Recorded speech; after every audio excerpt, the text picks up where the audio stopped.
Are we good? Oh, okay. All right. Whoa. Keeping it in. Nice little engagement bait for you in the beginning. Drop the camera. All right, we're good. 2 years. Just give me 2 years. Give it 2 years. Maybe that's what I'm going to call the video. 2 years. You know, in the Pokemon markets, when it comes to cards, there's these bubbles that form. Crazy bubbles, right? Gets hot, gets cold. That happens over years, but it also happens over months. And then you get into weird times like right now where we were on such an incline just doing this. Well, I guess it would be like that. And it happened for so long that we kind of forgot what it was like for sealed product to go down in price. And now we're in a weird kind of period where we're starting to see a lot of Sword and Shield dip, like booster boxes. And by the way, when I talk about products, I'm pretty much just going to be talking about booster boxes here. We are seeing Destined Rivals do what Destined Rivals did. That kind of came out of the gate and was like, oh, do we like this? Then people start saying, we love this. This is actually the best set of Scarlet and Violet. Took off and kept going up. Was reaching the levels of Sword and Shield booster boxes, which are well out of print. And this just came out, which was ridiculous. We had a bit of a jump the gun situation with Destined Rivals where I think people's mentality was like, well, we got to catch this now because it will be the next Evolving Skies. And we just kind of jumping the gun. And now we've seen a retrace on Destined Rivals. A lot of price action, like a lot of strange, crazy price action, right? And a lot of it is normal. But what I'm really trying to say here is just give it 2 years. Give or take. At least 2 years, but maybe a little bit more. Maybe sometimes you got to do 2.5 years. And your job will be so much easier. This whole thing becomes so much easier if you just wait that 2 years. You don't have to worry about the market, up and down, all this. 2 years. Just give it 2 years. You know, that guy, I don't know where he's from. He's like, just give me one more day. Give me one more day. That's what I'm saying to you guys. Give it 2 years. Just 2. And I'll explain why. For booster boxes, the print run is usually 2 years. No more than that. No more than 2 years. Sometimes it's less. But no more than 2 years is the print run for booster boxes. And that's what we're talking about today. Just booster boxes, really. Pretty much goes for ETBs and all the, the booster bundles, most of the products that are high quality investments. But we're talking about booster boxes. The reason why you just need to focus on the 2 year mark is because once we hit the 2 years and there is no more supply, all you have to do is wait it out and supply will dwindle more and more and more and more and more. In fact, I'll use an example. So let's take gold, right? Gold is in high demand. Gold has always been in high demand. It's just one of those things people want. People see as valuable, and it is valuable for whatever reason, right? We don't talk about it. We just know that gold is valuable. That's what it is. Maybe because it's antibacterial. I don't know. I think it has antibacterial properties as well as silver. I think that's why the two of them are the big dogs in terms of precious metals. But we don't need to get into that.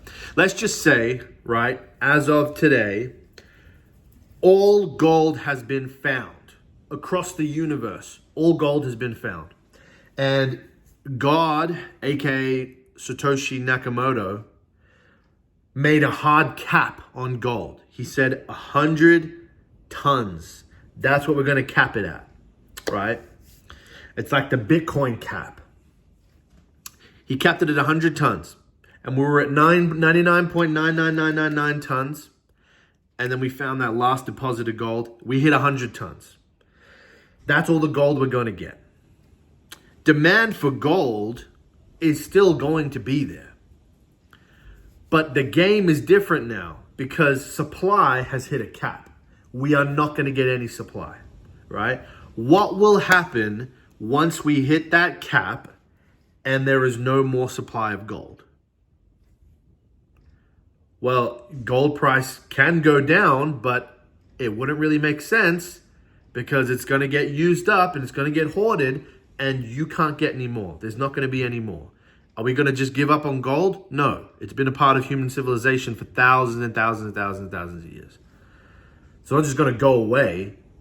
So the price is going to be driven up because supply is hard capped, but demand is rising constantly. Same thing with Bitcoin. I didn't want to say Bitcoin, wanted to use an example that's been around for longer, but yeah, same deal with Bitcoin. When Bitcoin hits the limit and all the Bitcoins are found, even when we get close to that point, which we kind of are getting close to it, but as we get close to that point, we know there's a supply cap. Demand is going to be there. I don't think demand for Bitcoin is going to fall off a cliff anytime soon. It'll just drive. It'll just squeeze. Supply is staying there, but demand, it's squeezing. It's squeezing that gap. And as it gets squeezed, price just rockets. I'm saying all of this just to say, this is like Pokemon booster boxes, except one major difference. And that is the most beautiful thing. It's just beautiful.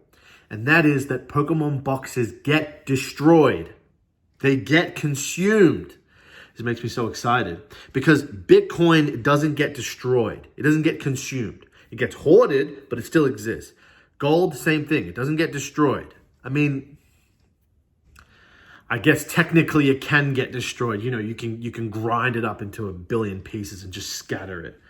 But it's not getting destroyed. It's just getting, But anyway, you hear me. You hear what I'm saying. Pokemon booster boxes get consumed. They get destroyed. When they get opened, when they get ripped, that is no longer a booster box anymore. That is now the cards. And they will always exist as cards and they can never go back to being a booster box. So what I'm just saying is when you hold a booster box that is out of print, you are holding an item that will never, ever, ever increase in supply, and it will only decrease in supply. And as it decreases in supply, and as demand increases, right, because it's getting scarcer and scarcer, provided you've invested into a good set that people actually do want, which there is, in Pokemon, there is demand basically for every set, even Sword and Shield base, as terrible as that is. There's still demand for it because it is rare. So it's a beautiful thing. It is a beautiful thing, the Pokemon booster box thing. It's just the deal doesn't even seem real sometimes. And I do want to end this video, but I do want to say one element that needs to be said that makes this whole thing work. And that is the element of Pokemon having integrity and not printing their booster boxes and the cards within those booster boxes to oblivion and just perpetually printing. That is something that you have to understand is at play here, because Pokemon, they have this integrity and they are aware of the secondary market and they do want a secondary market. Believe me, they do. They don't want collectors and investors to lose faith in the company. So historically, we can see a pattern of Pokemon not overprinting to the point of destroying the value of the cards. They have done it, but they have unintentionally done it, I believe. I think a huge one was XY Evolutions. Massive overprinting. I don't think they intended to do what they did, but it completely destroyed the market price on that thing. But when they were done, they were done. When they were done printing, they were done printing. They didn't go back and print more. So I hope you can understand that that is at play here. That can change anytime. What we're saying is, based on the history of Pokemon, we can reasonably assume that they will continue what they've done, and that is they give their products a time limit, and when that time limit comes up, they're done. They leave it behind. They don't reprint the cards. They don't reprint the products. So that is what keeps this whole thing that I've been talking about of supply and demand. That's what keeps this whole machine running. And you have to understand that that's there, and you have to understand that at any time that can change, because this is a toy company. This is a company that just is made to make profits. They're made to entertain, and these are just cards to them. These aren't like stocks, or, you know, they're not like these mature asset classes that have rules and regulations about, you know, generating the assets, and, you know, they don't have all this behind it. So you got to understand it's a very real thing that they could just decide, you know what, Evolving Skies, yeah, we can print some more of that. You know what, it's getting too crazy. The booster box, it was cool when it was a few thousand, but getting to this point, yeah, we can make some more. You know, maybe that would completely ruin this whole thing, and you know, people would leave the hobby. But you got to understand that that is something that is a threat that is there, and we are counting on that not to happen. But they can do whatever they want. But anyway, that's all I got today. Just wanted to say, stay the course. Hold for 2 years, and you will see magic happen. You will have something that is very, very precious. That's it. I'm out. Before I say anything more, I'm just going to leave it there. If you have any suggestions for my channel name, please let me know, and I will take that on board. But otherwise, Pokey Peanuts, I don't know. Love you all. Peace out.